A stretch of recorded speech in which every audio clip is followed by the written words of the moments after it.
తాకట్టులో ఉన్న బంగారం అమ్మాలనుకునే వారి ఇన్ఫర్మేషన్ ఇస్తే దాని వాల్యుయేషన్ బట్టి మీకు కమిషన్ కూడా ఇస్తుంది గోల్డ్ హబ్. నమస్తే, వెల్కమ్ టు మనం టీవీ. నేను మీ ప్రియాంకరం. ఈ రోజు మనతో పాటు ప్రముఖ పొలిటికల్ అనలిస్ట్ డివి శ్రీనివాస్ గారు ఉన్నారు. వారితో మాట్లాడదాం. నమస్కారం సార్. నమస్తే సార్. ఏపీలో ఇక ఘర్షణలు అయిపోయాయి అనుకున్న నేపథ్యంలో మళ్ళీ ఒక అంశం తెర మీదకి వచ్చింది. అయితే పేర్ని నాని గారు ప్రెస్ మీట్ పెట్టి ఒక వీడియోని రిలీజ్ చేసి వైసీపీ టీడీపీ వాళ్ళు గొడవ పడుతున్న ఒక వీడియోని రిలీజ్ చేశారు. అయితే ఈ నేపథ్యంలో వారేమంటున్నారంటే వైసీపీ వాళ్ళపై చంపే ప్రయత్నం జరుగుతుంది, వైసీపీ వాళ్ళని. ఇంకా చంద్రబాబు నాయుడు గారు ప్రమాణ స్వీకారం చేయలేదు సీఎంగా, ఈలోపే హత్య రాజకీయాలు మొదలైపోయినాయి, వైసీపీ వాళ్ళని బతకనివ్వట్లేదు, తరిమి కొడుతున్నారు అనేసి అంటున్నారు. ఇది ఎక్స్ వేదికగా మనకి జగన్మోహన్ రెడ్డి గారు కూడా ట్వీట్ చేసి గవర్నర్ గారు దీనిపై స్పందించాలి, ఖచ్చితంగా యాక్షన్ తీసుకోవాలి అన్నారు. అలానే గవర్నర్ గారిని కలిసి వినతి పత్రాన్ని కూడా అందించిన నేపథ్యంలో అసలు నిజంగానే ఏపీలో ఇలాంటి ఘర్షణలు జరుగుతున్నాయా? నిజంగానే టీడీపీ వాళ్ళు వైసీపీ వాళ్ళపై కావాలని గొడవలకు వెళ్ళి వాళ్ళని చంపే ప్రయత్నం చేస్తున్నారా? అసలు ఏం జరుగుతుంది? 3 రోజుల్లో ఎన్ని హత్యలు జరిగాయి? 3 రోజుల్లో ఎంతమందిని హత్య చేశారు? ఎన్ని ఇళ్ళు కాలబెట్టారు? ఎంతమంది తోటలు నరికేశారు? వైసీపీ కార్యాలయాలు ధ్వంసం చేశారా? అంటే ఇవన్నీ మనం గతంలో చూసాం. 5 ఏళ్ల జగన్మోహన్ రెడ్డి పరిపాలనలో మంగళగిరి ఎన్టీఆర్ భవన్ పైన దాడి, బద్దలు కొట్టారు. గన్నవరం తెలుగుదేశం పార్టీ కార్యాలయం తగలబెట్టారు. మాచర్లలో తెలుగుదేశం పార్టీ కార్యాలయం తగలబెట్టారు. సత్తెనపల్లి అనేక చోట్ల పార్టీ కార్యాలయాలు తగలబెట్టి ధ్వంసం చేసి హత్యలు చేసి మనం చూసాం. ఒక్క తెలుగుదేశం వాళ్ళనే ఒక 70 మందిని చంపేశారు 5 ఏళ్లలో. ఎస్సీలు ఎస్టీలు దమనకాండ జరిగిందని గ్రామ బహిష్కారాలు చేశారని, సజీవ దహనాలు చేశారని, శిరోముండనాలు చేశారని. ఇప్పుడు ఇవన్నీ అయిపోయినాయా 3 రోజుల్లో? 3 రోజుల్లోనే సజీవ దహనాలు జరిగినాయా? 3 రోజుల్లోనే శిరోముండనాలు జరిగినాయా? ఇప్పుడు ఏంటంటే వీళ్ళు మాట్లాడేదానికి చేసేదానికి అనవసరంగా దీన్ని చిలవల పొలవలు చేసి ఇంకా ఎక్కువ చెయ్యమని ప్రోత్సహించినట్టుగా జరిగింది, జరుగుతోంది. స్వల్పంగా ఉన్నప్పుడు దాన్ని మీడియా, ప్రత్యేకించి వైఎస్ఆర్ కాంగ్రెస్ పార్టీ అనుకూల మీడియా దీన్ని హైలైట్ చేయటం వల్ల ఏమవుతుంది, మిగతా ప్రాంతాల్లో కూడా వాళ్ళు కూడా కొట్టేస్తారు. మీడియా కూడా సంయమనం పాటించాలి. అరకొరగా జరిగి ఉంటాయి, జరగలేదని మనం అనం. ఎందుకంటే జగన్మోహన్ రెడ్డి చెప్పాడుగా, కొంతమంది ప్రేమలు ఆప్యాయతలు బీపీ పెరుగుతాయి చూపిస్తారు అని. గతంలో తెలుగుదేశం వాళ్ళ మీద దాడులు జరుగుతున్నాయి. తెలుగుదేశం పార్టీ చంద్రబాబు పైన రాళ్ల యుద్ధం జరిగింది. అంగళ్ళులో రాళ్ళేసి కొట్టారు. ఆయన పైనే హత్యాయత్నం కేసులు పెట్టారు.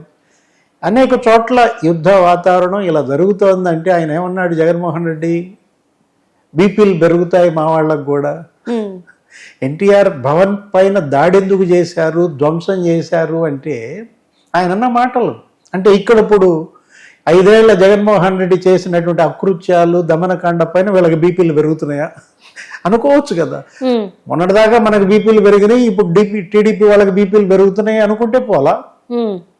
ఇప్పుడు స్వల్ప ఘటనలు జరిగినప్పుడు చూసి చూడనట్లుగా ఉంటే చట్టం తన పని తాను చేసుకుపోతుంది. ఏది అక్కడ పోలీస్ దానిపైన చర్యలు తీసుకుంటుంది, ఇంకో చోట జరగకుండా బందోబస్తు చేస్తారు. అలా కాకుండా ఏమీ జరగకుండానే ఎన్నో హత్యలు జరిగినట్టుగా రేపో మాపో ఇక భరోసా యాత్ర బిగించేస్తారు. ఎందుకంటే ఇవాళ మనం నిన్న చూస్తున్నాం గుండె ఆగి చనిపోయారని, జగన్మోహన్ రెడ్డి ఓటమికి గుండెలు ఆగిన గుండెలు అని చెప్పి ఇలా ప్రచారం చేస్తూ అనేక విధాలుగా. అంటే ఏంటి, ఇక త్వరలో జగన్మోహన్ రెడ్డి భరోసా యాత్ర చేపడతాడనమాట ఈ ఆగిన గుండెల్ని పలకరించడం కోసం. మనం చూసాం గతంలో కూడా ఓదార్పు యాత్ర. వాళ్ళ నాన్న చనిపోయినప్పుడు ఎలా అయితే 600 మంది ఏమో చనిపోయారు అని చెప్పి ఎలా వెళ్ళాడో, ఇక్కడ ఏమీ కాల 3 రోజుల్లోనే గుండెలు ఆగిపోయినాయా?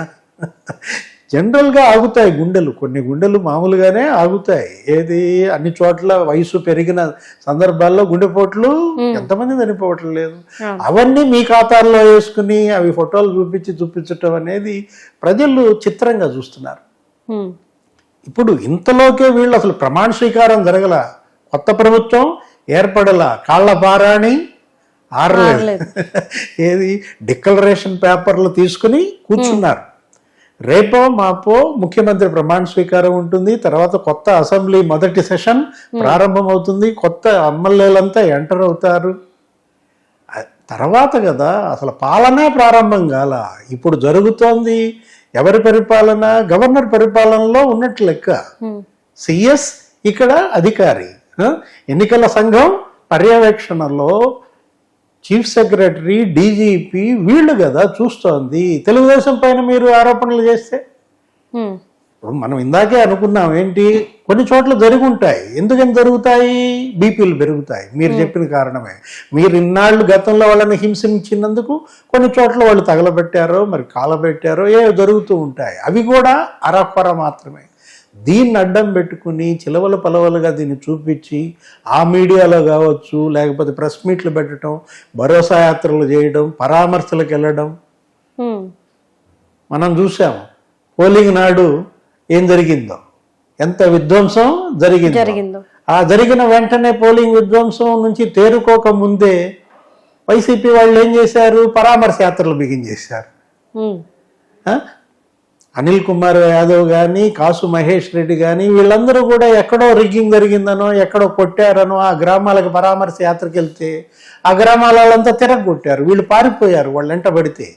కాసు మహేష్ రెడ్డి, అనిల్ కుమార్ యాదవ్. పిన్నెల్లి రామకృష్ణారెడ్డి ఏం చేశాడు? పరామర్శ యాత్ర అనే పేరుతో కారంపూడిలో యుద్ధం చేశారు. అక్కడ సిఐ తలే పగిలింది. ఇప్పుడు ఆ సిఐ ఇవాళ హత్యాయత్నం కేసు పెట్టాడు ఈయన పైన. పిన్నెల్లి రామకృష్ణారెడ్డిపై ఉన్న 4 కేసుల్లో 2 హత్యాయత్నం కేసులు, ఒకటి అదనమాట. అంటే పరామర్శ యాత్రల పేరుతో వీళ్ళు యుద్ధానికి వెళ్ళారు. మళ్ళా రేపొద్దున ఇంతవరకు ఏం కాకుండానే ఈ 3 రోజుల్లోనే చేసేస్తారా పరామర్శ యాత్రలు, ఓదార్పు యాత్రలు? ఓటమిని హుందాగా అంగీకరించాలా? ఓటమి తర్వాత కొన్నాళ్ళు మౌనం పాటించాలా? కేసీఆర్ మనం చూసాం, తెలంగాణలో ఓడిపోయిన తర్వాత ఆయన తన నాయకులకు ఏమని పిలిపించాడు? 3 నెలలు చూద్దాం, కొత్త ప్రభుత్వానికి అవకాశం ఇద్దాం, వాళ్ళు ఇచ్చిన గ్యారంటీలను ఎంతవరకు అమలు చేస్తారో చూద్దాం, ఈ 100 రోజులు ఎవరు మాట్లాడద్దు అని ఇచ్చాడు తెలంగాణలో కేసీఆర్. 100 రోజుల్లో గ్యారంటీలు ఎన్ని చేశారు ఏంటనే తర్వాత వాళ్ళు ఉతికి ఆరేస్తున్నారు. వీళ్ళు మేము ఇన్ని గ్యారంటీలు అమలు చేశామని వీళ్ళు చెప్తారు. నెక్స్ట్ మీరు కూడా అదే చేయాలి. జగన్మోహన్ రెడ్డి ముఖ్యమంత్రిగా తన శ్రేణులకు, నాయకులకు ఇవ్వాల్సిన పిలుపేంటి? సంయమనం పాటించండి, హుందాగా ఉందాం, ఓటమిని స్వీకరిద్దాం, వాళ్ళకు 100 రోజులు గడువిద్దాం. వాళ్ళవి కూడా ఉన్నాయి కదా, సూపర్ 6. అవును, సూపర్ 6. ఈ 100 రోజుల్లో సూపర్ 6 ఎన్ని చేస్తారో చూద్దాం, అప్పుడు నిలదీద్దామని ఇవ్వాల్సిన పిలుపు లేకపోగా అప్పుడే గవర్నర్ దగ్గరికి పరిగెత్తటం, వినతి పత్రాలు ఇవ్వటం, ట్వీట్లు పెట్టడం, ఇది హుందాతనం కాదు. సార్ అట్లానే ఒక ట్వీట్, బెట్టింగ్లు మనం ఏపీలో బెట్టింగ్ల గురించి కూడా మనం బాగానే విన్నాము, ఎంత ఘోరంగా కాశారో. అయితే దీనికి సంబంధించి వైసీపీ కార్యకర్త ఒకరు సూసైడ్ చేసుకున్నారు. అది కూడా టీడీపీ వాళ్ళు గెలవడం వల్ల మీరు ఓడిపోయారు, సో కాసిన బెట్టింగ్ మొత్తం డబ్బులు ఇవ్వాలని చెప్పి ఒత్తిడి తేవడం వల్ల ఆయన సూసైడ్ చేసుకున్నాడు అంటూ కూడాను వైసీపీ వాళ్ళు ఆ పిక్చర్ ని పోస్ట్ చేసి ఇట్లా కామెంట్ చేశారు. ఇది ఎట్లా చూడాలి అసలు? అది మామూలే జరుగుతున్నది. గీతాంజలి ఏమైంది? గీతాంజలి ఎక్కడో రైలు కింద పడింది తెనాల్లోన. దాని మీద చిలవలు పలవలు చేసి ఏం చేశారు? తెలుగుదేశం ఆమె ఏదో హ్యూమిలియేట్ చేసింది, అందుకని ఆమె సూసైడ్ చేసుకుందన్నారు. వీళ్ళు ఏమో ఎవరో వాళ్ళే తోశారన్నారు.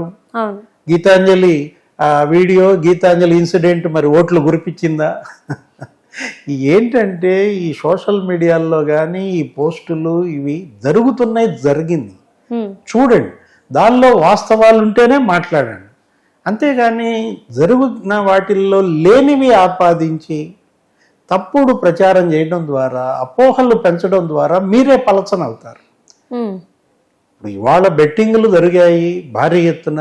ఆ బెట్టింగ్లు కాయొద్దని సజ్జల రామకృష్ణారెడ్డి చెప్పారు, బెట్టింగ్లకు ఎవరు వెళ్ళొద్దని కొమ్మినేని శ్రీనివాసరావు చెప్పారు సాక్షి మీడియాలో. పొందబోయే ఘోర ఓటమిని వాళ్ళు ముందే సిమ్టమ్స్ చూశారు. కాబట్టి మీరు ఇబ్బందులు పడొద్దండి, మీరు మీ ఆర్థికంగా దెబ్బతింటారని.